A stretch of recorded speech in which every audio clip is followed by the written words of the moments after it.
জিনিস পছন্দ না করবেন, এটা অন্যের জন্য পছন্দ করবেন না। আপনি একটা মেয়ে দেখে আসছেন, আপনার পছন্দই নেই, আপনার বন্ধুরে কয়ে দিলেন যে দোস্ত ওই বাড়িটা মেয়ে দিয়েছে, তুই বিয়ে দিয়ে গে, তো তোর পছন্দ নেই, আরেকজনের হঠাৎ বিস্কুট একখানে এক কামড় গালে দিয়ে, আরে নান্টু পচা বিস্কুট তুই খা, পচা তাই তুই পেলেটে থুয়ে দে, নান্টুরে দিস কে। দান করতে গেলে ভালো জিনিস দিবা। এই রমজান মাস আসতেছে, আমাদের গোপালগঞ্জের বড় লোকরা যারা দান করবেন, জাকাত দেবেন, আপনি রমজানের ঈদে যে লুঙ্গি পরবেন সেই দামের লুঙ্গি জাকাতে দেবেন।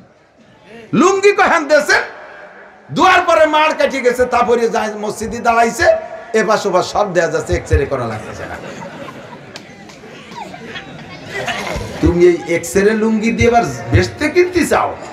মহিলাকে কাপড় দিয়েছে কাজা থেকে ওরে 6.5 আল্লাহ টাকা দিছে, যা কাপড় দিয়েছে এমনি মশারিও হবে না, না যায় বাজারে ফিরে বেচা, না যায় তা পরা দিদি কইছে কেডা। এই শীতকালে কম্বল দিয়েছে 80 টাকা 90 টাকা দামের কম্বল, নেছে নেওয়ার সময় কিন্তু ব্যবহার করতে মনে চায় না, নিয়ে কয়দিন পাপোশ বানাইছে, পরে ছাগলে ব্যবহারে ডাকতেছে, কাকা ওভাবে ফেলায় না রে, আমার জ্যাকেট বানাই দেন। ছাগলের গায়ে দিয়েছে, ছাগলে 2 বার পেশাব করার পর গেছে ভিজে থরথরে কাঁপতে, কাকি তাড়াতাড়ি খুলে নেন, খুলে নিয়ে তাই 2 এবার আড়ি ধরা পাইটিও বানাইছে। আপনি যা জাকাতে কম্বল দিয়েছেন তাই দিয়ে বানাইছে আড়ি ধরা নেকড়া, দিদি কইছে কেটা। আপনার বাড়ির কম্বলের দাম কত? 12,000 টাকা। হ্যাঁ 12,000 টাকা তা দেবেন। কয় যে এত দেবো কি, আপনার বেশি দেওয়া লাগবে না, 5 কান দেন। সারা বাংলাদেশের গরিব আপনার কম্বল দিয়ে কন্ট্রাক্টারই আল্লাহ দিয়েছে নাকি? আপনি 1 লক্ষ টাকার কম্বল দেবেন, 1 লক্ষ টাকা দিয়ে আপনি 5,000 টাকার কম্বল দেন। গরিব মানুষ 5,000 টাকার একটা কম্বল যদি পায় 20-30 বছর যত্ন করে রাখবে, কথা বলেন ঠিক না? তা কাজে লাগাইতে পারবে। আর তুমি যা দিচ্ছ ছাগলের জ্যাকেট, ভালো কম্বল দেবেন, যা দেবেন ভালো, চাউল দেবেন ভালো। মাঠে কালেকশন করি যদি করে সময় করি, যা টাকা দেয় সিড়া ফুটো বাসালারে দেশে নেই নেই, দোকানদারের দেশে নেই নেই, ফইরের দেশে নেই নেই, ছেড়ে দেশে মাদ্রাসা। আবার বেচতে পাতি চাও। আমার হুজুররা যখন এই দানের সময় কালেকশনে যাবে, আগালিয়ে দান, সিটিয়ে দান, মাটনে দান, খেড়িও দান, এই যে বেচতে কেনে। আল্লাহ কাইলান তানালুল বিররা হাত্তা তুনফিকু মিম্মা তুহিব্বুন, হাতে দারি সরফ কুনদার রাহেয়ু লান তানালুল বিররা হাত্তা তুনফিকু। তোমারে আল্লাহ যা দেছে ভালো জিনিসটা তুমি দিবা, যে জিনিস নিজে পছন্দ করবা ওই জিনিস দান করবা, যেটা নিজে পছন্দ না করো ওইটা দিয়ে তুমি নাকি পাইবা না। আর যাকাতে মাল কিনে দেওয়ার চাইতে নগদ টাকা দেওয়া বেশি ভালো, কারণ মাল যেটা দিয়েছেন ওইটা যদি তার প্রয়োজন না হয়, কি হয় আর একটা দুনিয়া হলে কোনো মতে চলা যেত। তাহলে এ লোকরা আর বড় লোক বানানো সম্ভব? কথা কন না, হ্যাঁ? अल्लाहु अकबर। दाराओ सिकंदर से वो मर्दे फकीर औला जिसकी फकीरी में बुया असदुल्लाह है। আল্লাহ জাদ সে ফকিরের শুকর আদায় করে। আলহামদুলিল্লাহ, গতকাল 300 পেয়েছিলাম, আজকে 350 পাইছি, আলহামদুলিল্লাহ। এই ফকির বড় লোক, আবার ওই বড় লোক জীবনেও বড় লোক হতে পারবে না। মাদ্রাসার জন্য কালেকশনে যে চাই ভাইজান, এবছর আমি একটু বিল্ডিং করতে চাচ্ছি, মাদ্রাসা আবাসিক ঘরবাড়ি। আমার সুলতানশী মাদ্রাসায় ছাত্র বেশি হয়ে গেছে, সত্যি দেওয়ার জায়গা নেই, ভাঙ্গা ভাঙ্গা টিনের ঘর। আমি সারা বাংলাদেশে প্রসিদ্ধ মানুষ, কত শিল্পপতি কোটিপতি আমার সাথে পরিচিত। আমার এই ব্যাপারে আমার সাথে কেউ সাক্ষাৎই করে না। আমার ছাত্রকে সেই ভাঙ্গা ভাঙ্গা কুড়িয়ে ঘরের মধ্যে রাখি। একজন যে কলম ভাইজান আল্লাহ তো আপনারা কম দেই নেই, মাদ্রাসা একটু বিল্ডিং করবো, একটু রড নট, কয় হুজুর কিচ্ছু নাই, কিচ্ছু নেই। এমন ভাবে মুখ চাইছে শুনে কইলো মনে হয় ওরে 10টা টাকা দিলে খুশি হয়।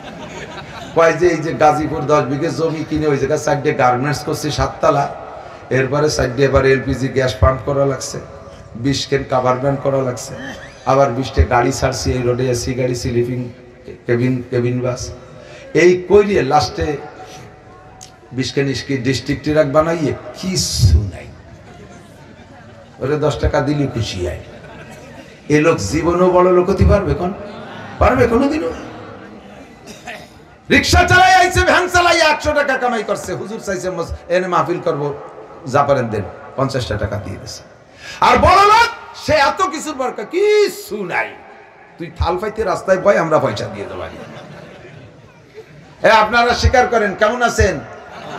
অর্থনৈতিক কেমন আছেন? বলেন আলহামদুলিল্লাহ। যখনই কোনো দানের সুযোগ আসবে দিয়ে দেন। গেনা কা কাবলা ফাকারি, অভাব আসার আগে যা আছে তার থেকে কিছু দেন।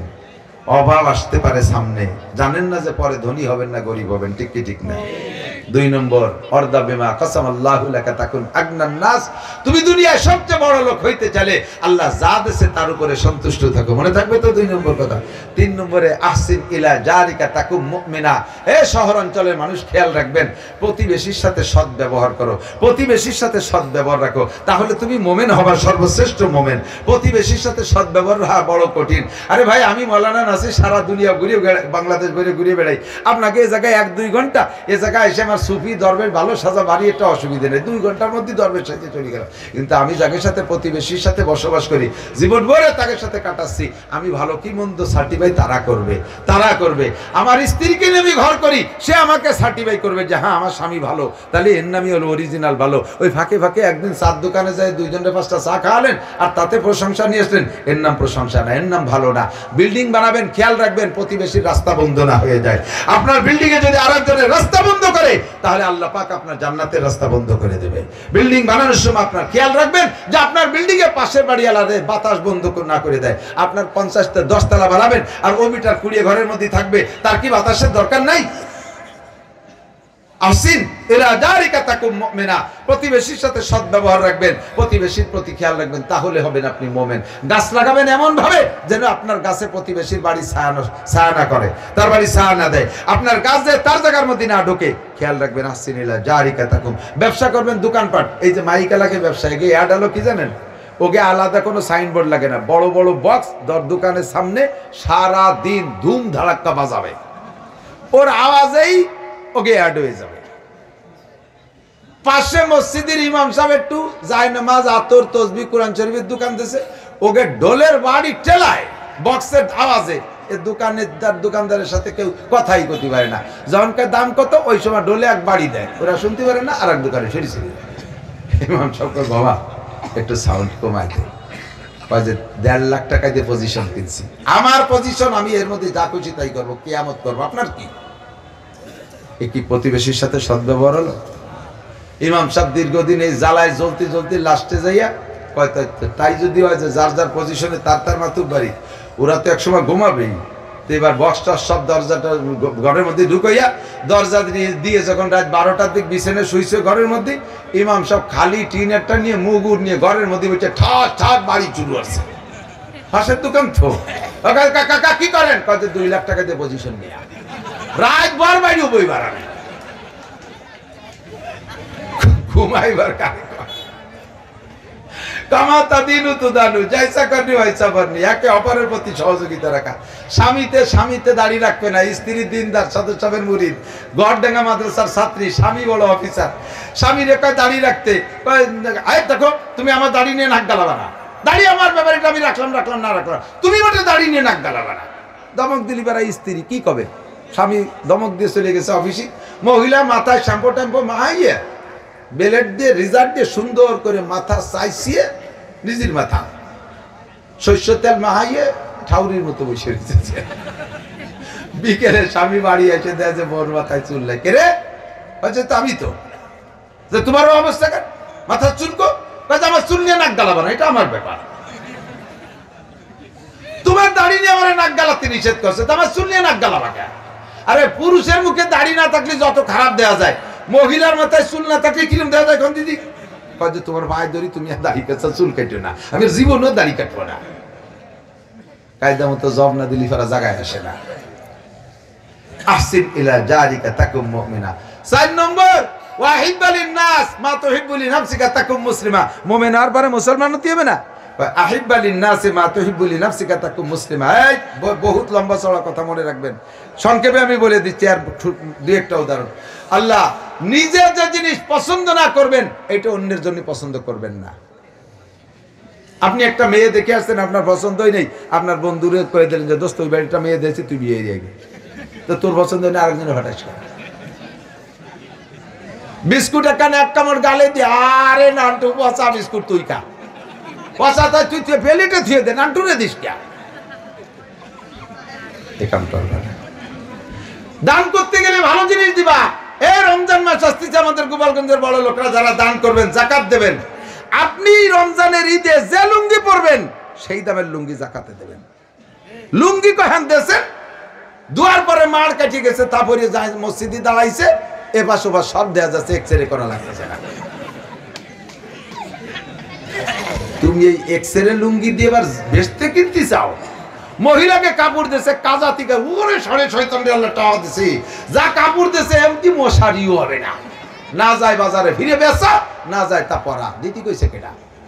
এই শীতকালে কম্বল দিয়েছে 80 টাকা 90 টাকা দামের কম্বল, নেছে নেওয়ার সময় কিন্তু ব্যবহার করতে মনে চায় না, নিয়ে কয়দিন পাপোশ বানাইছে, পরে ছাগলে ব্যবহারে ডাকতেছে, কাকা ওভাবে ফেলায় না রে, আমার জ্যাকেট বানাই দেন। ছাগলের গায়ে দিয়েছে, ছাগলে 2 বার পেশাব করার পর গেছে ভিজে থরথরে কাঁপতে, কাকি তাড়াতাড়ি খুলে নেন, খুলে নিয়ে তাই 2 এবার আড়ি ধরা পাইটিও বানাইছে। আপনি যা জাকাতে কম্বল দিয়েছেন তাই দিয়ে বানাইছে আড়ি ধরা নেকড়া, দিদি কইছে কেটা? আপনার বাড়ির কম্বলের দাম কত? 12,000 টাকা। হ্যাঁ 12,000 টাকা তা দেবেন। কয় যে এত দেবো কি, আপনার বেশি দেওয়া লাগবে না, 5 কান দেন। সারা বাংলাদেশের গরিব আপনার কম্বল দিয়ে কন্ট্রাক্টারই আল্লাহ দিয়েছে নাকি? আপনি 1 লক্ষ টাকার কম্বল দেবেন, 1 লক্ষ টাকা দিয়ে আপনি 5,000 টাকার কম্বল দেন। গরিব মানুষ 5,000 টাকার একটা কম্বল যদি পায় 20-30 বছর যত্ন করে রাখবে, কথা বলেন ঠিক না? তা কাজে লাগাইতে পারবে। আর তুমি যা দিচ্ছ ছাগলের জ্যাকেট, ভালো কম্বল দেবেন, যা দেবেন ভালো, চাউল দেবেন ভালো।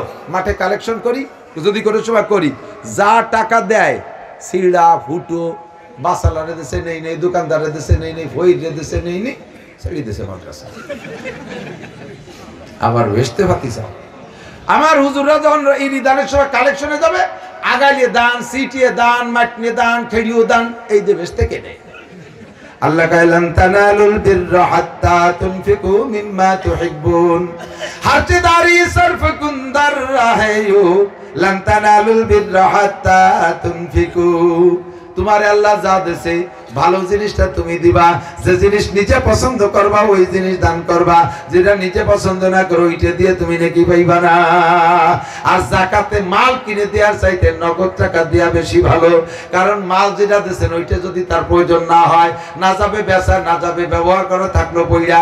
আর টাকা দিলে সব কাজে লাগানো যায়, টাকা দিয়ে জাকাত গোশ কিনা যায়, মাছ কিনা যায়, সিমাই কিনা যায়, চিনি কিনা যায়, ছেলেমেয়ের পোশাক আশাক কেনা যায়। এই জন্য জাকাতে মাল দেওয়ার চাইতে নগদ অর্থ দেওয়ার ভিতরে জরুর গুরুত্ব বেশি, এতে নাকি হবে বেশি। 5 নম্বরে বলা তুকসিরিজ জাহাকা ফা ইন্না কাসরাতাজ জাহকা তুমিতুল কল। দুনিয়ার আনন্দ ফুর্তি করিয়া, এ যুবক দুনিয়ার আনন্দ ফুর্তি করে এক বিভিন্ন শিক্ষা সফর করিয়া, কনসার্ট করিয়া, বন্ধু বান্ধব নিয়ে রাস্তায় যে কোনো জায়গায় পার্কের মধ্যে বসে আড্ডা করে, শ্রোতাই কম বেশ সব মাহফিলে থাকে। যারা দাঁড়িয়ে আছেন তারা একটু টাটকা হওয়ার অনুরোধ করতেছি। শ্রোতাদের পিছনে লম্বা জায়গা, অনেক জায়গা, কত দূর পর্যন্ত প্যান্ডেলের মাদুর বিছানো রয়েছে, অথচ মানুষ পাশে দাঁড়িয়ে দাঁড়িয়ে আছে। একটু দূরে গিয়ে এলো বসেন, ইনশাআল্লাহ কথা শুনে ভালো লাগবে ইনশাআল্লাহ। আল্লাহ তাআলা আমাদের সকলকে দিনের জন্য কবুল করে নেন, সবাই বলি আমিন।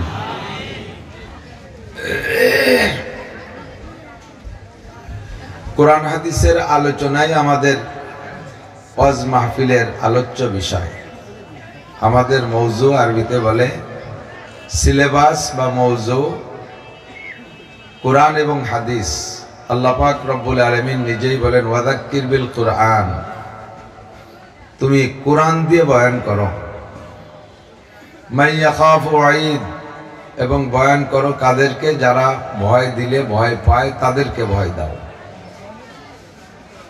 তো বয়ানের আমাদের পাঠ্যপুস্তক হলো কোরআন, এবং কোরআন বুঝানোর জন্য নবী আলাইহিস সালাতু ওয়াস সালামের অসংখ্য হাদিস। যারাই যা বয়ান করি বক্তারা মাঠে ময়দানে সর্ব জায়গায়, এই বয়ানের মূল বিষয় 2টা, আমর বিল মারুফ নাহি আনিল মুনকার, সৎ কাজের আদেশ, অসৎ কাজের নিষেধ। এই মেলা কি পিছনেই নাকি? খুব কথা হচ্ছে পিছনে, এত কাছে কথা হইলে কথা বলা যায় না। যারা দাঁড়িয়ে আছেন একটু বসলে ভালো লাগে, দাঁড়িয়ে থাকা পরিবেশ ভালো লাগে না। হুজুর আলাইহিস সালাতু ওয়াস সালাম বয়ান করতেছেন মসজিদে নববীতে, সাহাবায়ে কিরাম সামনে বসা, পাশ দিয়ে বেশ কিছু দাঁড়ানো। তো কের বসা কের দাঁড়ানো এটা হুজুরের বিরক্ত লাগতেছে। হুজুর বললেন ইজলিসু আলা মাকানিকুম, যে যেখানে আসো বসে পড়ো।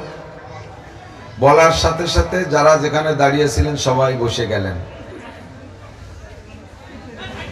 বয়ান শেষ করে হুজুর মসজিদ থেকে বেরোইছেন, বেরোই দেখে মসজিদের বাহিরে একটা লোক রুমাল মুড়ি দিয়া বসা। হুজুর কাছে যে বলতেছেন, আসসালামু আলাইকুম মান আনতা ইয়া সাহেব, মুরব্বী আপনি কে? মাথার রুমাল সরাইয়া সালামের উত্তর দিয়ে বলতেছেন, ওয়া আলাইকুম সালাম ইয়া রাসূলুল্লাহ, আনা আম্মুকা আব্বাস।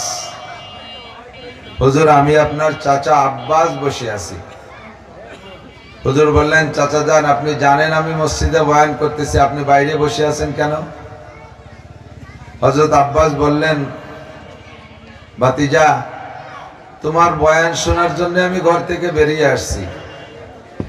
আসতে আসতে যখন এ পর্যন্ত আসছি তখন তোমার একটা বয়ান আমার কানে চলে আসছে।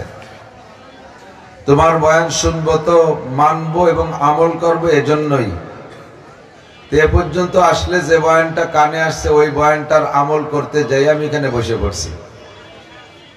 কি বলছিলাম চাচা যান? তুমি বলেছো যে যেখানে আসো বসে পড়ো, তখন আমি এখানে ছিলাম। হেঁটে আসতে আসতে এ পর্যন্ত আসছি, হেঁটে আসতে আসতে এ পর্যন্ত আসছি, আর এর মধ্যে তুমি বললে যে যে যেখানে আসো বসে পড়ো।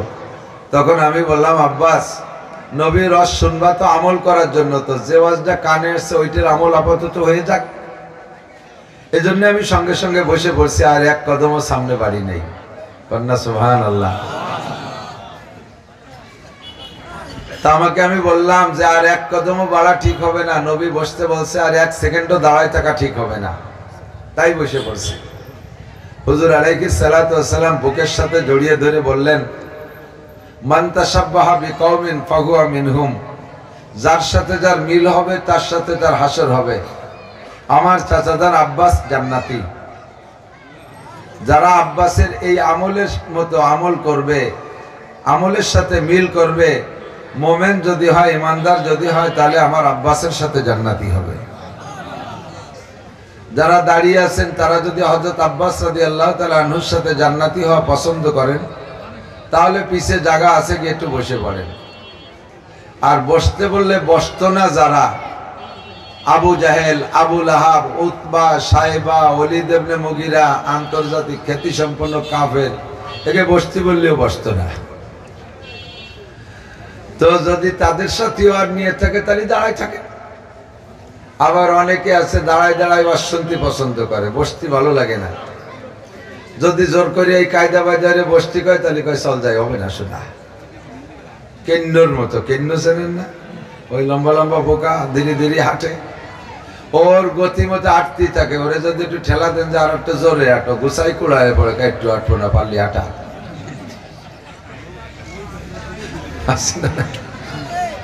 দাঁড়াই অষ্টনে যারা তাকে যদি কই বসে কয় তাই চল চলে যায়, সারা চুটকাই গিয়ে।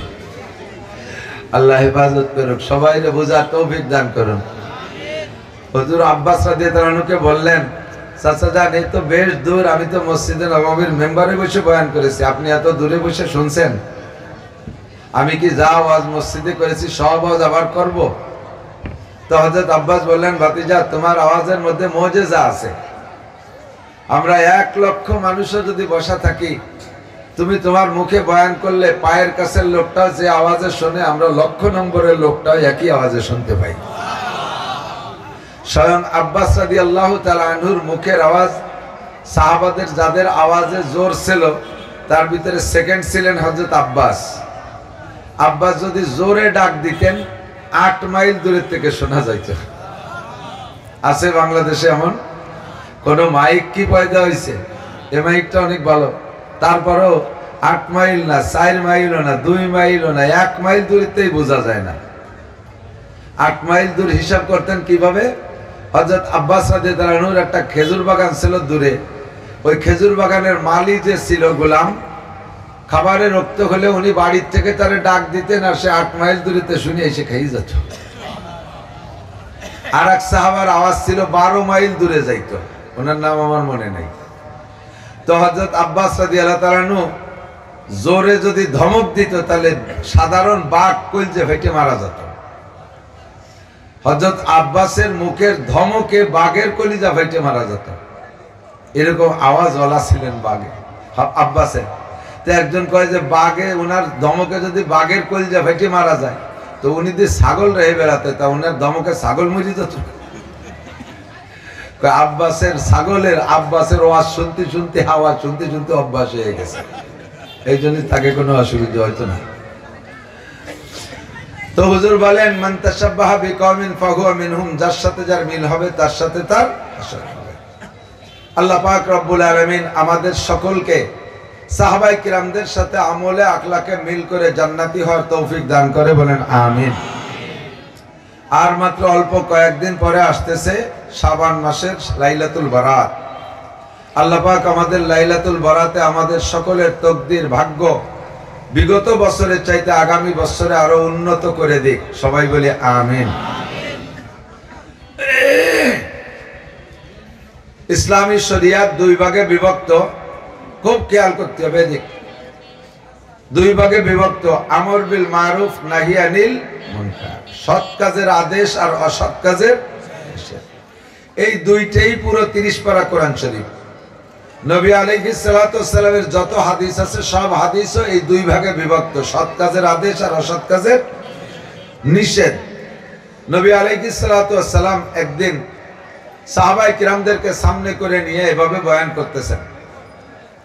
বয়ানের ভিতরে হুজুর একটু ওসিয়াতমূলক একটা হাদিস শোনানোর জন্য ইচ্ছা করলেন। হুজুর বললেন, এ আমার সাহাবায়ে কিরাম, মাইয়াকুযু মিন্নি খামসা কিসালিন ফায়ামালু বিহিন, মনে রাখবেন তোমাদের মধ্যে কে আছো, আমি 5টা কথা বলবো, এই 5টা কথা নিজে নিয়ে যাওয়া, নিজে আমল করবা, আও ইউআল্লিমু মাইয়ামালু বিহিন্না, অথবা যারা আমলের প্রতি লোভী, আমল করতে চায়, আমলের প্রতি শায়েক জায়েক আগ্রহী, এরকম মানুষদেরকে শিখাই দিবা, তারা এই 5টা কথার পর আমল করবে। এক তো নিজে আমল করবা, আর একটা হলো আর একজনকে শিখাই দিবা, সেও আমল করবে। যত মানুষকে তুমি শিখাইবা, আদ-দাল্লু ইলাল খায়রি কাফাইলিহি, তুমি যত মানুষকে শিখাইবা ওই মানুষ আরো মানুষকে শিখাইবে। কিয়ামত পর্যন্ত ধারাবাহিকভাবে যত মানুষ এই 5টা কথার পর আমল করবে, সর্বপ্রথম যেই লোকটা আমার থেকে 5টা কথা নিয়ে সাপ্লাই দিবে, সমস্ত মানুষের আমল সমপরিমাণ নেকি প্রথম লোকটার আমল নামায় জমা হবে। মাইয়াকুযু মিন্নি খামসা কিসালিন ফায়ামালু বিহিন, নিজে আমল করবা, আও ইউআল্লিমু মাইয়ামালু বিহিন্না, অথবা যারা আমল করতে চায় তাদেরকে শিখাইয়া দিবা। আমিও আপনাদেরকে নবী আলাইহিস সালাতু ওয়াস সালামের মতো, নবী যেমন সাহাবায়ে কিরামদের উপরে প্রস্তাব রেখেছেন, এখন তো নবী আসবে না আর সাহাবায়ে কিরামও আসবে না। আল উলামা ওয়ারাসাতুল আম্বিয়া ওয়া আনতুম ওয়ারাসাতুস সাহাবা, উলামায়ে কিরাম নবীদের ওয়ারিস, আর আপনারা মাঠে ময়দানে শ্রোতারা সাহাবায়ে কিরামদের ওয়ারিস। নবীরাও জান্নাতি, সাহাবায়ে কিরাম জান্নাতি, কাজেই ধরে নেই দোস্ত, নবীদের ওয়ারিস যারা তারাও জান্নাতি, সাহাবায়ে কিরামদের ওয়ারিস আপনারা যারা, ইনশাআল্লাহ আপনারাও জান্নাতি। নবী আলাইহিস সালাম যেমন সাহাবায়ে কিরামদেরকে ওসিয়াত করলেন, আমি আপনাদেরকে ওসিয়াত করি, চাই স্টলে বৈশা দুনিয়ার আজেবাজে দরবার বাদ দিয়া 2-4টে ভালো কথার আলোচনা করেন। চার দোকানে বৈশা এই 5টা কথা একটু মুজাকারা করবেন। আজকে রাত্রে আমি 5টা কথা শিখেছি, আমি আমল করব। ভাই এ জায়গা দুনিয়ার রাজনীতি বাদ দাও, চলে গেছে নির্বাচন একটা, সেটার রাজনীতি শেষ, সামনে আসতেছে আর একটা, এটাও সামনে, এই নিয়ে সব জায়গা দড়ি দরবার। আমাদের নেত্রীরে উঠায়, বিরোধী দলীয় নেত্রীরে মাটির তলে ডাবায়, এরশাদ সাহেবরে কয়বরেতে উঠায় পানিশমেন্ট দেয়, এমন করে বিভিন্ন প্রকার পচা রাজনীতির দরবার বাদ দিয়া এই 5টা কথা 4 দোকানে আলোচনা করা যাবে তো ইনশাআল্লাহ। বাড়ি যে আলোচনা 4 দোকানে না করেন, বাড়ি বসে আলোচনা করবেন। কালকে ইনশাআল্লাহ অফিসে যারা যাবেন, অফিসে যে অফিসের সাথীদের কাছে 5টা কথা আলোচনা করবেন, আপনারও ইয়াদ থাকবে, মনে থাকবে, নিজেও আমলের প্রতি উৎসাহিত হবেন। যখন নবী পাক এই প্রস্তাব রাখলেন, সাহাবায়ে কিরামদের ভিতরে সকলেই তো আগ্রহী আমল করার জন্য, কিন্তু সর্বক্ষেত্রে হযরত আবু হুরায়রা, নবী পাক মদিনায় যাওয়ার পরে মুসলমান হয়েছে আবু হুরায়রা। আবু হুরায়রা মক্কি সাহাবী না, আবু হুরায়রা মাদানী সাহাবী, মদিনায় যাওয়ার পর ইসলাম গ্রহণ করেছেন। অল্প দিন পেয়েছেন নবী পাককে, কিন্তু অল্প দিনের ভিতরে তার ভিতরে আগ্রহ বেশি থাকার কারণে অনেক সাহাবার চাইতে বেশি হাদিস সংগ্রহ করেছেন। দুইজন সাহাবী, পুরুষের মধ্যে আবু হুরায়রা, নারীদের মধ্যে সিদ্দিকা আয়েশা, এই দুইজন নবী পাককে পেয়েছেন টাইম কম।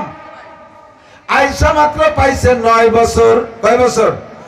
টোটাল হায়াতের 18 বছরের 9 বছর নবী আলাইহিস সালামের ঘরে স্ত্রী হিসেবে ছিলেন। বয়স যখন 18, আয়েশা তখন বিধবা হয়ে গেছে, যে বয়সটা আমাদের বাংলাদেশের নারীদের বিবাহর বয়সই হয় না, ঠিক না? বাংলাদেশের সংবিধান কি? 20তে বুড়ি নয়, 20-এর আগে বিয়ে নয়। আয়েশা 18তে বিধবা হয়ে গেছে, 9 বছর স্বামীর ঘর করার পরে 18তে বিধবা হয়ে গেছে, আর বিয়ের বয়স হতে আরো 2 বছর বাকি। আমাদের দেশের মেয়েরা তো আল্লাহ বাছালি বতি হয় না, সারা জীবন কষি তাই। গহরডাঙ্গার রুহুল আমিন সাহেব হুজুরের একটা গল্প মনে পড়ে গেছে। হুজুর কয়, মিয়া গেছি এক জায়গায় মাহফিলে, সে সময় হুজুরেরও গাড়ি নেই, এখন না সব বক্তার গাড়ি হয়ে গেছে। রাত্রে মাহফিল শেষ করে থেকে যাইতো, সকালবেলা বাচ্চা দিয়ে যেত, আগুন লোকতে খাইয়ে দিয়ে তারপরে বেরোয় আসতো হাত দিয়ে তো বানিয়ে। তো হুজুর কয় রয়েছি, তো থাকছি যে বাড়ি, এক বড় লোকের বাড়ি, খুব আলিশান বিল্ডিং, আরামে রয়েছি। সকালবেলা নাস্তা পানি খাওয়ার পরে বেরোবো, এর মধ্যে বাড়িওয়ালা বড় মানুষ, সে বলতেছে, হুজুর আমার কষি রেট একটু জানিয়ে দিয়ে যান, শরীরটা টিকতেছে না, ওর স্বাস্থ্য খারাপ হয়ে যায়, কষির একটু জানিয়ে দিয়ে যায়। তো হুজুর মনে হচ্ছে কষি মানে বয়সে কষি, ছোট জালি, কষি মানে জালি না, গোপালগঞ্জের ভাষা কি, কষি মানে জালি। তো হুজুর কাছে আসছি কোন, তো কষি ঘরের থেকে হুজুরের রুমে আসতে যাইয়ে দরজার এদিকও ঠেয়ে যাচ্ছে, উপরও বাঁধি যাচ্ছে, বরাবর বেরোতে পারতেছে না, কষি এরকম কায় থেকে বেরোচ্ছে, এরকম মেয়ে কষি এলো মেয়ে। হুজুর দেখি আচমকা কাঁপিয়ে উঠছে, ওরে বাবা, এইটা যদি কষি হয় তোমার বতি ডাকি।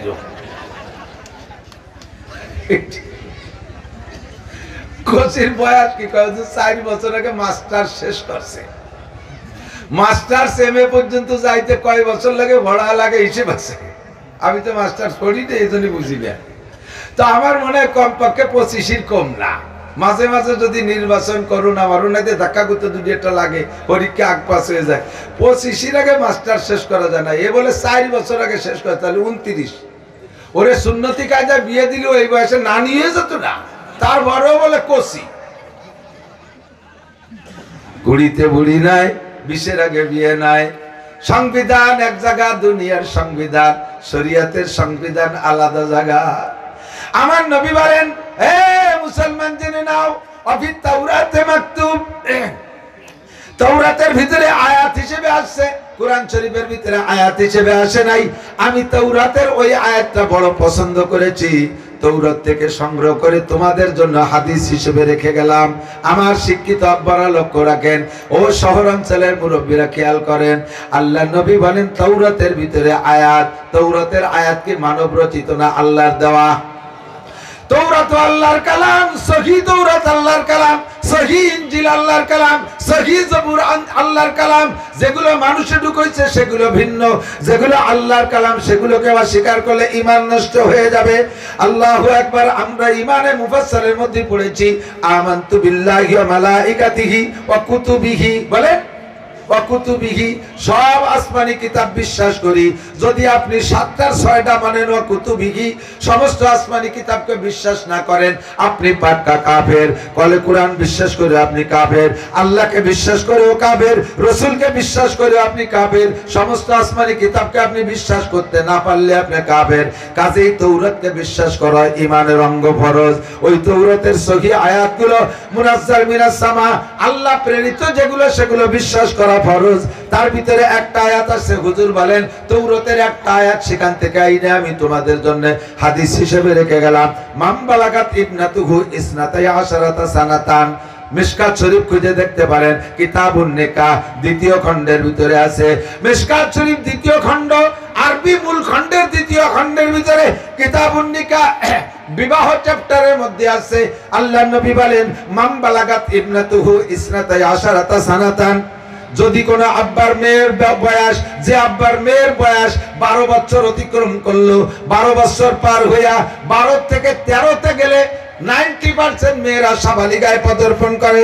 এই 12 পার হয়ে যখন 13তে পদার্পণ করলো, আব্বাই যদি এই মেয়েকে বিয়ে না দেয়, বিয়ে দেওয়ার চেষ্টা না চালায়, আর জীবন ভরে তারে কষি রাখে, মাস্টার পাশের পরে, এরপরে বিসিএস পাস করায়, এরপরে আরো লেখাপড়া করাইয়া ডক্টর, ডাক্তার, ইঞ্জিনিয়ার বানাইয়া তারে বতী বানাইয়া ফেলে, জীবন ভরে বাপের কাছে মায়ের কাছে সন্তান কচি থাকে, এই বয়স পর্যন্ত তাকে পাইলে বসে রাখছে, তারে বিয়ে দেয় না।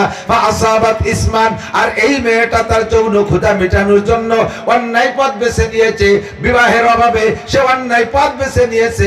আল্লাহ নবী বলেন ফা ইসমুহা আলা আবিহে, সেই মেয়েটা জীবনে যত গুনাহ করবে বিবাহের আগ পর্যন্ত সব গুনাহ তার আব্বার আমলনামায় জমা হবে। কুড়িতে বুড়ি নয়, বিয়ে কি বলে, কুড়িতে বুড়ি নয়, 20-এর আগে বিয়ে নয়, এইটা মানব রচিত স্লোগান। মানব রচিত স্লোগান বাদ দেন। সারে দুনিয়া হো মুখালিফ ফির না কোই নুকসান है, सारे दुनिया हो मुखालिफ फिर ना कोई नुकसान है, खूब नहीं कुछ गम नहीं जब रहमते रहमान आए, खूब नहीं कुछ गम नहीं जब रहमते रहमान आए। কে কি বললো দেখার বিষয় না, শোনার বিষয় না, আমার আল্লাহ কি বললেন, রসুল কি বললেন, ওইটাই আমার দেখার বিষয়। সিদ্দিকা আয়েশা রাদিয়াল্লাহু তাআলা আনহা 18 বছর বয়সে বিধবা হয়েছেন। 9 বছর বয়সে আল্লাহ তাকে এমন সুঠাম বডির অধিকারী করে দিয়েছেন।